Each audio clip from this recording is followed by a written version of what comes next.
5e édition du festival Rions Ensemble contre le racisme. À l'entame de cette année nouvelle 2016, nous avons voulu revenir sur un événement devenu l'un des fleurons belges de lutte contre ces fléaux et pour les organisateurs, la participation grandissante d'artistes et humoristes nationaux et internationaux est un appel à la tolérance. Du spectacle, du show, du rire et de l'autodérision, il y en avait pour offrir au public généreux une soirée inédite. Nous vous proposerons quelques temps forts de cette soirée. Enfin, nous avons recueilli quelques réactions des participants au terme d'une soirée inoubliable. Investi depuis sa création dans la lutte contre le racisme et la discrimination sous toutes ses formes, mais aussi mettant en œuvre des plans et des parcours d'intégration des migrants, l'association sans but lucratif Soleil Levant, organisée le 29 septembre dernier au centre Temps Choisi à Gély, la 5e édition du festival Rions Ensemble contre le racisme. Le festival Rions Ensemble contre le racisme est une soirée de show et de spectacles animée par des artistes, chanteurs, humoristes de tout horizon et où sont garantis rire, autodérision, mais aussi la mise en exergue des tabous, des préjugés, des dogmes des différentes cultures de nos sociétés. Un festival qui, au fil du temps, a eu un écho favorable au-delà des frontières de la Belgique. Au départ, c'était Rions Ensemble contre le racisme que nous avons lancé en 2012. Vous vous souvenez, vous étiez là, Tout à fait. 2012. Nous a permis aujourd'hui d'être à une 5e édition qui s'est voulu aujourd'hui être un festival international. Pourquoi festival international? Parce qu'en fait, nous avons essayé de miser sur des artistes provenant d'ailleurs, qui prenaient leur avion, qui quittaient leur pays, et pas, on va dire, comme ce qu'on a en Algérie, on a la personne de Zaza, on a eu Rosalie Vaillancourt du Québec, et bon, malheureusement l'Explada qui n'a pas pu venir est devenir lui du Luxembourg. Donc ces personnes viennent d'autres pays, donc c'est déjà ça la dimension internationale. Parce qu'on part d'un principe que ces personnes venant ici vont parler de notre ville, vont parler de notre festival à l'étranger. Donc ça nous donne une dimension au-delà de nos frontières. C'est déjà ça la particularité. Et puis bon, il y a eu également la campagne que nous avons lancée dans les préparatifs, pour les préparatifs de Rions Ensemble contre le racisme, qui était la campagne hashtag Ensemble contre le racisme. Que nous avons initié depuis le 29 juin, qui consistait justement de prendre les photos dans le cadre de la lutte contre le racisme, posées en photos originales ou extraordinaires ou fabuleuses. Donc c'est ça la particularité de cet événement. Ça nous a permis d'avoir, on va dire, plus de... Enfin, l'autorité, ça serait prétentieux, mais une audience un peu plus importante que celle des événements précédents. J'ai envie de dire, nous les Belges, ce qu'on apprécie au-delà de nos frontières, c'est l'autodérision. On nous en veut, on nous envie parce qu'on dit que le peuple belge est très riche de l'autodérision. On sait se moquer de nous-mêmes. Donc nous, on a compris justement qu'avec Rions Ensemble contre le racisme, on pouvait arriver justement à rire en ramenant les racistes à soit se remettre en question, soit à rester dans leurs bêtises. Donc en ayant justement les talents, en leur permettant de monter sur scène, parce que les gens, vous savez, dans la salle, il y a comme des gens qui se disent moi je n'aime pas le rire qui vient de tel, je n'aime pas tel ou tel artiste. Mais à fur et à mesure qu'ils découvrent ces artistes, ils se disent tiens, mais quelque part c'est moi qui suis bête. Même nous, quelque part, il y a des moments où on est discriminant par rapport à un blond, par rapport à un roux, par rapport à un gros, par rapport à un petit. L'événement, bien que pédagogique, soulève l'épineux problème de la migration. Écoutons plutôt l'approche de l'organisateur du festival. Si on ne fait pas l'effort de chercher à connaître, à savoir pourquoi, et se rappeler de l'histoire. Parce que nous aussi, Belges, lorsqu'il y a eu l'occupation allemande, on a immigré, on est allé en Afrique, on est allé en Angleterre. Un certain général de Gaulle avait immigré en Angleterre. Les Anglais n'ont pas dit « Oh mon gars, toi non seulement tu fais du bruit en France, on va te recevoir ici ». Ils ont accepté, et il est revenu en France. On va dire le tapis rouge, aujourd'hui c'était un phénomène, c'est une icône. Donc je considère qu'aujourd'hui, nous sommes plutôt dans la position où nous devons recevoir les gens, mais en leur permettant de s'intégrer réellement pour éviter les dérapages genre extrémisme religieux ou tout ce que vous voulez qui ne cadre pas avec le développement d'une nation. Donc c'est ce que nous devons faire, nous. Et pour ça, nous avons besoin que les politiques nous permettent justement d'aller dans ce sens-là. Depuis que vous avez mis sur pied cet événement, quels changements avez-vous pu identifier qui sont opérés, aussi bien au niveau de l'un et l'autre qu'au niveau des institutions? Est-ce que vous avez pu identifier des changements, notamment par rapport à cette problématique posée? Oui, tout de même, ça il faut le dire, beaucoup d'autorités soutiennent ce que nous faisons, ils découvrent. Il y a eu des moments où on a été découragés parce qu'on n'avait pas toujours un retour, oui, on n'avait pas toujours un soutien. Mais chaque fois, il y avait toujours une autorité ou des membres du réseau associatif qui ont également fait un beau travail avec nous, qui nous ont encouragés, écoute, demain ça sera meilleur. Et c'est pour ça qu'on continue, sinon on l'aurait arrêté il y a 2-3 ans. Parce que vous avez l'entrée, elle est à 15 €, il faut le dire. va pas se faire du beurre là-dessus. On a même pensé à un moment donné à aider les associations avec les bénéfices et tout ça. Donc c'est pas toujours évident, mais le fait d'être encouragé, ça vous donne quand même. Parce que en fait, quand vous avez ces encouragements, vous dites bon, je suis dans le bon, quoi.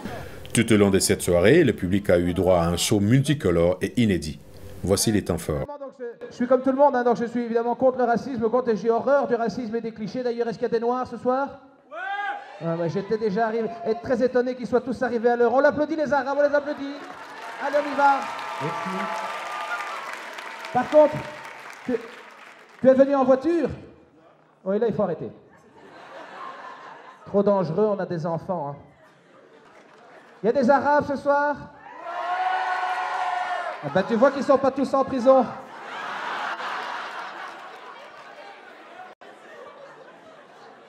Il y a des Blancs ce soir? Ah, ça fait plaisir de voir qu'il y en a quand même encore un tout petit peu, c'est bien ça. Les derniers survivants, les ours polaires comme je les appelle. Faut se reproduire une fois de temps en temps, vous êtes au courant ça ou pas? Ouais. C'est bien de sortir en discothèque, on boit de l'alcool, puis on n'arrive plus à niquer convenablement et on chute dans la démographie. Ben oui, mais les Arabes, ils boivent pas d'alcool, mais crois-moi qu'ils niquent et ils montent, hein, faites attention. Hein. Bon, les Chinois, je demande même pas, il y a 1 milliard de Chinois sur Terre, il n'y en a jamais un dans mes spectacles, on dirait qu'ils aiment pas mon humour. Saloperie de face de pamplemousse. Parce que le Seigneur a décidé que le Coran descende en arabe classique. S'il avait décidé qu'il descende en néerlandais, on serait tous obligés de prier en néerlandais. Molenbeek serait bilingue à l'heure où je te parle. Heureusement qu'il n'est pas descendu en néerlandais. Moi, je dis que ça le ferait beaucoup moins. Imagine l'appel à la prière le matin. Allah is groot. Mais non, hein. Mais c'est trop agressif pour la prière du matin. Le Seigneur ne fait jamais les choses par hasard, hein. Je ne sais pas si vous avez remarqué, mais chez nous, il suffit de prononcer le nom de Dieu pour contrôler ou canaliser nos ardeurs. Tiens, ça devrait peut-être inspirer les forces de l'ordre, ça. Mais ouais, imaginez une bande de jeunes récalcitrants. Qu'est-ce que t'en as? Qu'est-ce que... Dégage flamand, va. Qu'est-ce que... Cougar, ragazel, over. Cougar, ragazel, Rogers. Les moutons sont dans la bergerie, on peut lâcher le loup. Première sommation. Allah! Qu'est-ce que t'en as? Oh, yallah. Deuxième sommation. Allah! Oh, franchement, va ta mère, on dirait un tsunami. Et franchement, si ça marchait, on le saurait. Abbas, qui lui aussi était un blédard, qui lui aussi avait l'immunité diplomatique, c'est un Congolais, mais contrairement à moi, je pense que son père, il a dû bien lui expliquer ses droits. Il a même dû l'attraper à un moment où il a dit « Non, papa, là, il t'a fait l'immunité diplomatique, hein? Va faire le bordel à Paris. Va faire le bordel. » C'était un malade. Une fois, on était ensemble en voiture, il s'est fait flasher par les flics, il a dit « Ah ! 142,8 km/h. Non, c'est pas bon. Non, c'est pas bon. Je vais faire le record, 150 même. 150. Même quand il draguait Abbas, il pensait qu'il avait l'immunité diplomatique. Une fois, on était ensemble, on marchait dans la rue, il y avait une fille super mignonne qui arrivait. Elle a fait un grain de beauté. Il est parti la voir, il a dit « Ah, pardon, mademoiselle. J'ai un petit point noir ici, là. C'est quoi ?» La fille, elle lui dit « Ben, c'est un grain de beauté. » Il dit « Eh, pardon. Si ça, c'est grain de beauté. Si petit point noir, c'est grain de beauté, alors moi, je suis la beauté en personne. » Après quelques semaines à habiter dans cette bâtisse, j'ai commencé à fréquenter mon voisin d'en haut, le Marocain. OK? Vous êtes là? Ah, mon Dieu, ça va être le fun. OK. Le Marocain. Et oui, j'ai un copain, un chum, comme on dit au Québec. Un chum, ça vous va? Je vais utiliser ce terme. Ça vous va? Je ne sais pas. Ça vous va? OK, super. OK. Oui, mon resto-bar est fermé. Ma petite coquille Saint-Jacques et sa petite perle sont closes.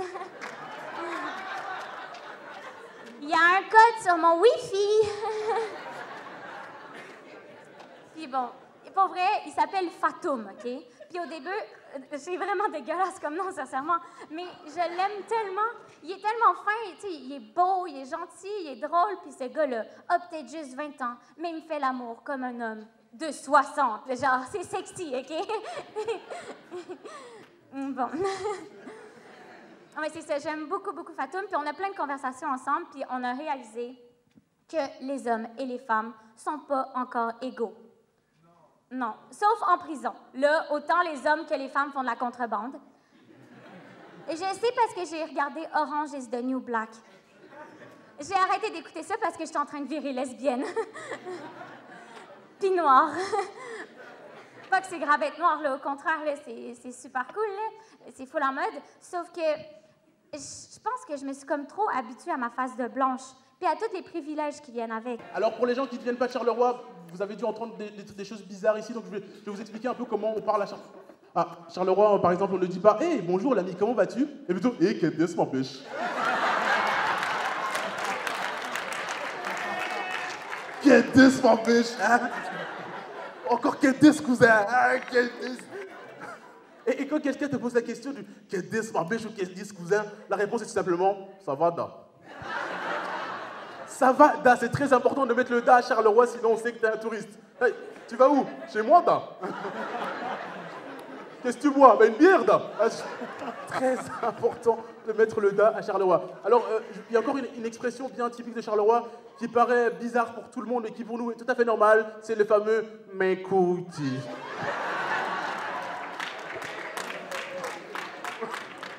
Le « m'écouti » s'emploie pour n'importe quoi. Pour dire bonjour. Et mes couquedes.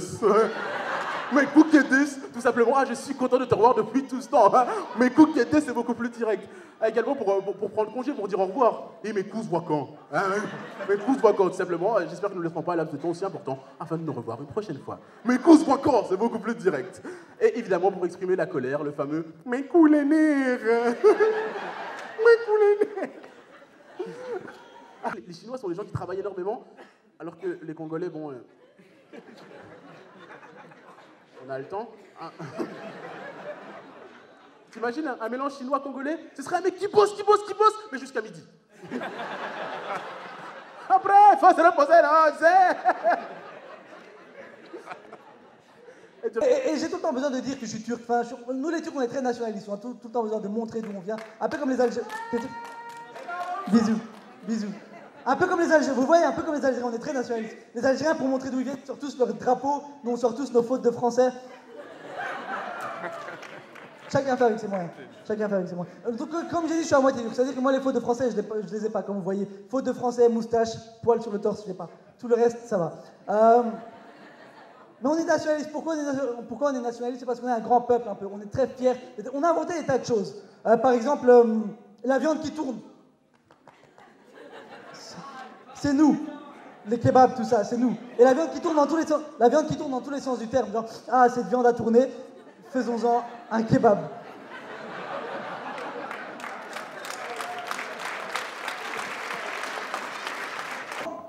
Les blancs, c'est une version délavée des noirs. C'est que les hommes, mais oui, on est une version usée des noirs. Vous savez, d'abord ils étaient noirs, puis ils ont marché un peu vers le Maroc, ils sont devenus un peu plus métis, puis un peu vers l'Espagne, un peu plus métis. Puis on est devenu blanc, puis après on va devenir quoi? Roux. Réfléchissez les gars. Retournons en Afrique. Retour aux sources, tout ça. Faisons ça. Vous ne savez pas de quelle qualité de marche François me parlait. François me parlait de la randonnée, madame, monsieur. Tu marches des heures et des heures et des heures et des heures et des heures. Mais pourquoi? Loisir. Ça là, c'est un loisir. Nous-mêmes, on ne pouvait même pas imaginer que ça pouvait exister. Pendant que mes copines étaient dans de belles voitures, décapotables, des 4x4, des Pajero, François, il est allé m'acheter une grosse paire de chaussures de marche. Vous vous rappelez des bottes de Goldorak? À Moutati, j'avais les bottes. Avec un gros bagage qu'il a mis sur mon dos. À l'intérieur, il a mis 2 sandwichs, jambon, fromage, pain, pâté. Il m'a dit, tu vas voir, ça fait du bien au poumon, sœur. Suis-moi. Donc, à Moutati, sous le soleil d'Abidjan, à 35 degrés, j'ai commencé à marcher à travers les villes et les villages de San Pedro, Sassandra, Boaké, Yamoussoukro, jusqu'à Ouagadougou. À cause de la chaleur, François, il a eu pitié de moi. Il a acheté un petit casque blanc, un short blanc, des chaussettes blanches. Vous vous rappelez des Tintins au Congo? J'étais la photocopie en noir et blanc de Tintin au Congo. Toutes les voisines sortaient de leur cour pour se moquer de moi. Hi, voici la marcheuse. La marcheuse du quartier. C'est le marathon, bien c'est la chasse au trésor. Ils ont amené Pékin Express jusqu'à Abidjan ici. Déjà, elle est noire, elle va devenir grise. Donc, au bout de plusieurs années de marche avec François, un après-midi, nous nous sommes perdus. Alors il a pété des plans. Il dit, oh là là, nous sommes encore perdus. Il est où ce chemin vert? Là, j'ai dit, François, mon cher François, excuse-moi beaucoup. Hein. Tu vas beaucoup m'excuser. Mais je ne marche plus avec toi. Je n'aime pas la marche. Ça m'épuise. Je n'aurais jamais dû dire ça à François. Il a pété les plans. Il a viré par toutes les couleurs tricolores, du bleu jusqu'au rouge. Ouh là là! Trahison! Tu m'as dit que tu aimais la marche pour que je t'épouse. Tu n'es qu'une arriviste. J'ai dit, mais quelle arriviste, François? Moi? Quelle arriviste? On n'est pas encore arrivé. On est toujours dans la forêt. Il dit, oh là là! T'es comme ça, toi? Quand je pense que pendant toutes ces années, tu m'as fait marcher. J'ai dit, ah non, non, non, c'est toi qui m'as fait marcher. Des exemples de vécus et de messages pour lutter contre le fléau du racisme n'étaient pas en reste.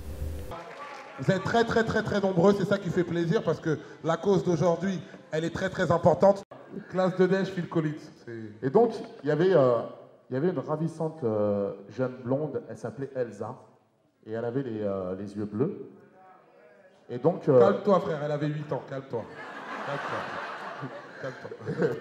Et donc, je suis parti la voir et je lui ai dit, voilà Elsa, est-ce que tu veux bien danser un slow avec moi?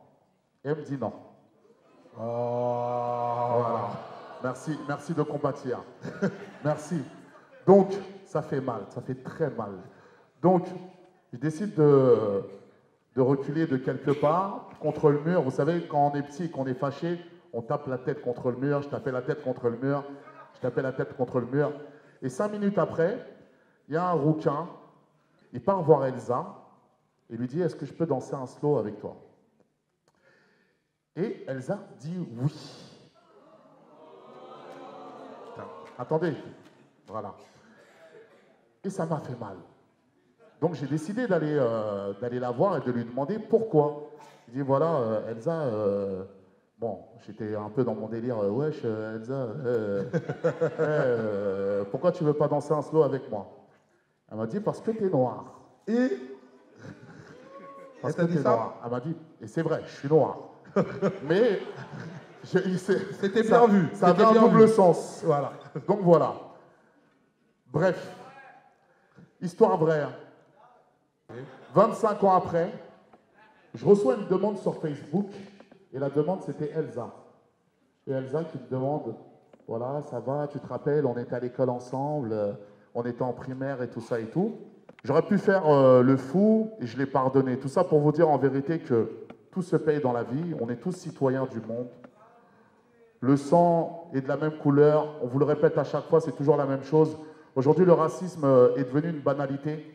En France, le raciste est fier d'être raciste. Il ne le cache pas, que ce soit dans les plateaux télé, que ce soit dans la rue.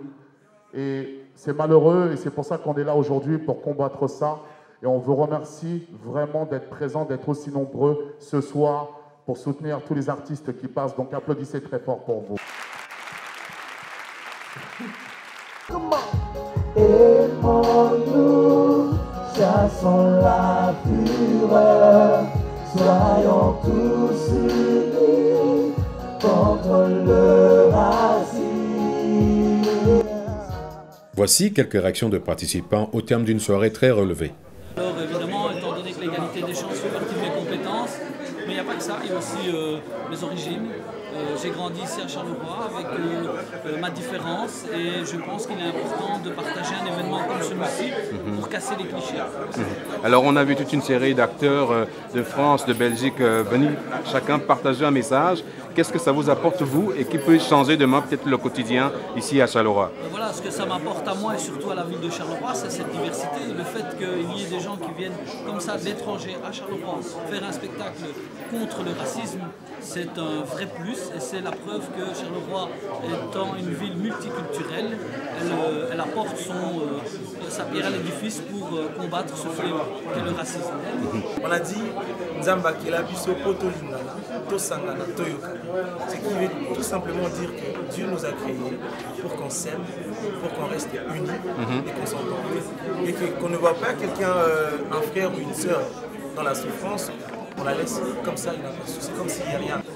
On doit vraiment savoir tendre la main à les personnes qui souffrent. Parce que nous aussi, nous avons quelque part quelque chose qui ne va pas. Et lorsqu'on nous apporte de l'aide, c'est ça l'amour en fait. L'amour, et je pense que le racisme ne peut plus avoir de place tant qu'il y a l'amour qui vit, tant qu'il y a l'amour qui prend vraiment la place. C'est exactement ça ce qu'on avait dit. Et le refrain de la chanson qui dit « Unissons-nous tous contre le racisme ». Donc que tu sois blanc, noir, que sais-je encore, partout où tu es dans le monde, lorsque tu reçois ces messages, dis-toi qu'on doit tous lutter contre le racisme. Parce que c'est pas nous qui avons cherché la colonisation. Ils sont venus vers nous et nous sommes là aujourd'hui. Donc on essaie juste de vivre ensemble en communauté. Ce qu'il faut faire, c'est insister. Insister et dénoncer le racisme sous toutes ses formes. Que ce soit dans des blagues, dans des petites vannes ou en vulgaire, il faut le dénoncer. Il ne faut pas garder pour être frustré plus tard. Favoriser la rencontre, le dialogue, la tolérance et les échanges entre cultures, tels sont les piliers auxquels l'association Soleil Levant invite tout un chacun et la société entière à pratiquer en ce début d'année 2016 si l'on aspire à un monde meilleur aujourd'hui et demain.